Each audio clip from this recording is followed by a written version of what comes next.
মুর্শিদাবাদের তৃণমূলে বিতর্ক, হুমায়ুন কবিরের বেফাঁস মন্তব্যে উত্তেজনা। মুর্শিদাবাদের ভরতপুরের তৃণমূল বিধায়ক হুমায়ুন কবিরের বিতর্কিত মন্তব্যে তোলপাড় সৃষ্টি হয়েছে স্থানীয় রাজনীতিতে।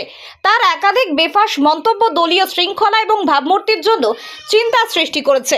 একই কেন্দ্রে ভোটের আগে পরিস্থিতি আরও উত্তেজনাপূর্ণ হয়েছে যখন মুর্শিদাবাদ জেলা সংখ্যালঘু সেলের মহিলা সভানেত্রী ফাতেমা বিবি চ্যালেঞ্জ ছুড়ে হুঁশিয়ারি দেন। তিনি দলের নেতাদের সতর্ক করেছেন যাতে এমন বেফাঁস মন্তব্য দলের ভাবমূর্তি ক্ষুণ্ণ না করে। ফাতেমা বিবি আরও জানান, দলের মধ্যে 70% ও 30%-এর মতের মধ্যে বিরোধ দেখা দিয়েছে, যা ভোট প্রক্রিয়ার সময় দলকে পিছিয়ে দিতে পারে। তিনি আহ্বান জানিয়েছেন, দলের ভাবমূর্তি ঠিক রাখতে নেতাকর্মীদের কথা বলার আগে ভেবেচিন্তে মন্তব্য করা প্রয়োজন। রাজনৈতিক বিশ্লেষকেরা বলছেন, এই ধরনের বিতর্ক ভোটের আগে দলের জন্য চ্যালেঞ্জ সৃষ্টি করতে পারে। হুমায়ুন কবিরের মন্তব্য এবং ফাতেমা বিবির হুঁশিয়ারি দুই দলের শৃঙ্খলা এবং নির্বাচনী কৌশলের দিক থেকে নজর কাড়া ঘটনা। দলীয় মহলের মতে, পরিস্থিতি সামলাতে দ্রুত পদক্ষেপ নিলে তৃণমূলের ভাবমূর্তি বজায় রাখা সম্ভব হবে। সম্ভব যে অধীর চৌধুরীকে 2024-এ হারিয়েছি, সেই অধীর চৌধুরীর সাথে দরকার হলে সিট অ্যাডজাস্টমেন্ট করব। রাজনীতিতে সব সম্ভব, কিন্তু তোকে সাধারণ পাবলিক করে দেবো। তোকে ওই গোকর্ণর পার্ক লুটে খেতে দুই ভাইকে আর বহরমপুর পৌরসভা, গান্ধী পৌরসভায় খবরদারি করা থেকে তোকে সাধারণ পাবলিক করে তারপরে ছাড়বো। আমার কিচ্ছু যায় আসে না, হুমায়ুন কবিরের কিচ্ছু যায় আসে না। হুমায়ুন কবির 2026-এ ভোটে লড়বে, জিতলেও ভালো, হারলেও ওয়েলকাম দিয়ে 2027-এ চলে যাব।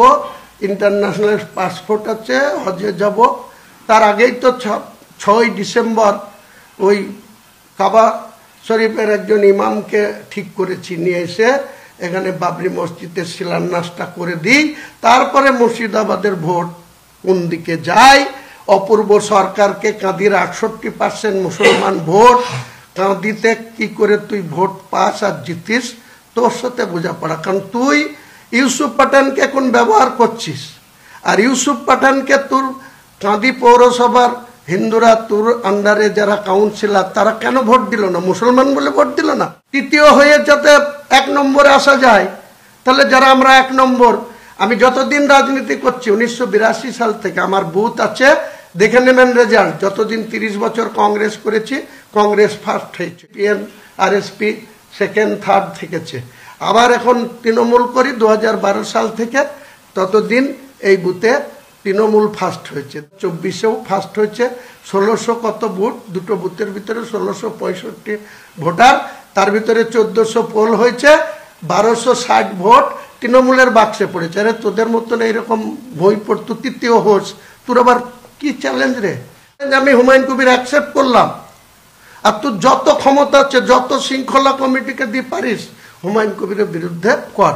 আবার এখানে যোগী আদিত্যনাথ এসে মুসলমানদের আক্রমণ করছে, তার পাল্টা বক্তব্য রেখে গোলক বিহারী ঘোষ মন্ডল সভাপতি বিজেপির, সে এফআইআর করলো, শক্তিপুরে কেস খেয়েছি। আমি বলছি এরপরে হুমায়ুন কবিরের বিরুদ্ধে আলাদা ট্রিটমেন্ট করলে 1 ঘন্টা 2 ঘন্টার নোটিশে যে কোনো থানা আমার বিরুদ্ধে কেস করলে থানায় গিয়ে একদম বসে পড়বো অনশনে। আর এদের কাহিনীর কথা, এদের কুলের কথা মাইক ধরে ঘন্টার পর ঘন্টা বলবো, দেখবো কোন দিকে। আমরা দেখেন, আমাদের নেত্রী সবসময় সম্প্রীতির বার্তা দিচ্ছেন, হিন্দু মুসলমান একসঙ্গে আমরা রাজনীতিটা করব। কিন্তু সেখানে যদি এই ধরনের যদি বারবার মন্তব্য নিজের সংখ্যালঘু বলে সবসময় দাবি করেন, উনাকে ভাবতে হবে এখানকার বিধায়করা অনেকে কিন্তু সংখ্যালঘু ঘরের আছেন, তাহলে তাদের ক্রেডিটটা কি নেই? তাদের ক্রেডিটটা আছে। যেমন রানীনগর 1-এর বিধায়ক হচ্ছেন আপনার শ্রমিক হোসেন, তাহলে তিনার ভোট কি উনি করতে গেছিলেন?